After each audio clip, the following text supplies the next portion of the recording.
24 লাখ ছাত্রছাত্রী ভবিষ্যৎ কি সির্ফ কয়েক কোটি টাকায় বিক্রি হয়ে গেল?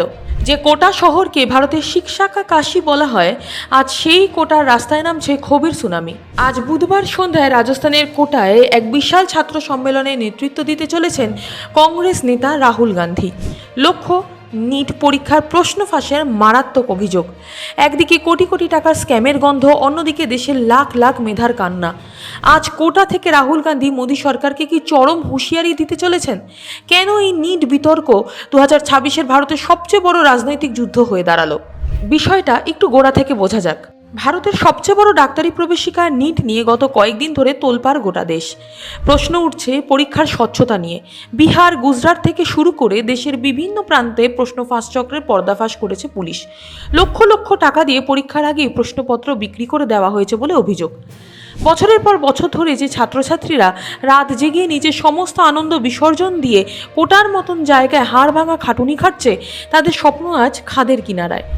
সুপ্রিম কোর্ট পর্যন্ত এই বিষয়ে কড়া নজর রাখছে। কিন্তু প্রশ্ন হলো, দেশের এত বড় একটা পরীক্ষা নিয়ামক সংস্থা বা এনটিএ কিভাবে এই গলদ এড়াতে পারল না? আর এখানেই এন্ট্রি নিয়েছেন রাহুল গান্ধী। আজ বুধবার সন্ধ্যায় রাজস্থানের কোটায় আয়োজিত এই ছাত্র সম্মেলনকে সাধারণ কোনো রাজনৈতিক সভা ভাবলে ভুল করবেন। কোটা হলো ভারতের কোচিং হাব। দেশের কোনায় কোনায় থাকা ছাত্রছাত্রীদের আবেগ জড়িয়ে রয়েছে এই শহরের সাথে। আর ঠিক এই আবেগকে এবার হাতিয়ার করতে চলেছে বিরোধী শিবির। রাহুল গান্ধী সরাসরি এই প্রশ্ন ফাঁসের জন্য কেন্দ্রীয় সরকারের শিক্ষা দফতর এবং বিজেপিকে কাঠগড়ায় দাঁড় করাচ্ছেন। বিরোধীদের অভিযোগ, শিক্ষা ব্যবস্থাকে পুরোপুরি ধ্বংস করে দেওয়া হয়েছে এবং মেধাবী ছাত্রদের ভবিষ্যৎ নিয়ে ছিনিমিনি খেলা হচ্ছে। বিজেপির দাবি, বিরোধীরা এই স্পর্শকাতর ইস্যু নিয়ে রাজনীতি করছে। সরকার ইতিমধ্যেই তদন্তের নির্দেশ দিয়েছে এবং অপরাধীদের রেয়াত করা হবে না। কিন্তু মোদী সরকারের এই আশ্বাসে কি শান্ত হচ্ছে কোটার ছাত্র সমাজ? একদমই না। রাজনৈতিক পারদ এখন 100 ডিগ্রি ছুঁয়েছে। এখন প্রশ্ন হচ্ছে, এই আন্দোলনের জল কতদূর গড়াবে? সুপ্রিম কোর্টের স্পষ্ট নির্দেশ, যদি 1% কারচুপি হয়ে থাকে তবে তার বিরুদ্ধে কঠোর ব্যবস্থা নিতে হবে। ছাত্রছাত্রীদের একাংশ দাবি করছেন পুরো পরীক্ষা বাতিল করে নতুন করে পরীক্ষা নেওয়ার।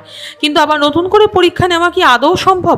24 লাখ পরীক্ষার্থীর মানসিক অবস্থা এই মুহূর্তে ঠিক কোন জায়গায় দাঁড়িয়ে তা কি এসি ঘরে বসে থাকা কর্তারা বুঝতে পারছেন? আজ রাহুল গান্ধী কোটার মঞ্চ থেকেই সমস্ত কোটি টাকার প্রশ্নের উত্তর চাইতে চলেছেন। আপনার কি মনে হয়, নিট পরীক্ষার এই প্রশ্ন ফাঁসের পেছনে আসল দোষী কারা? এই পরীক্ষা কি বাতিল করে নতুন করে নেওয়া উচিত, নাকি সুনির্দিষ্ট তদন্তের মাধ্যমে ব্যবস্থা নেওয়া দরকার? আর রাহুল গান্ধীর এই কোটা সফর কি সাধারণ ছাত্রদের সুবিচার এনে দিতে পারবে?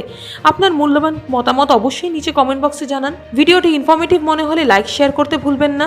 আসছি নতুন কোনো খবর নিয়ে।